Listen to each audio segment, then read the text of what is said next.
In this video, I'm going to show you how to replace the homepage in Squarespace. The first thing I want you to do is to head over to your Squarespace website. Make sure that you're not in the actual editor, but rather on this page right here, which is where you can see this side menu on the left hand side.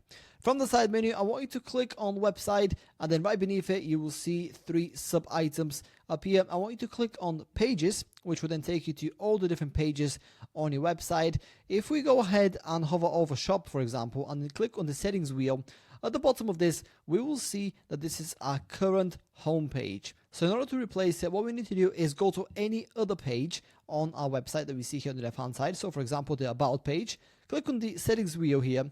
And then if you go all the way down, you can actually make this page the home page by clicking on this button right here. So if I just click on this, all I have to do is click on confirm, and that way the home page of my Squarespace website will be replaced. And yeah, that's pretty much it. That's how to replace homepage in Squarespace. If you have any questions, please let me know down in the comments below, and I'll do my best to help you out.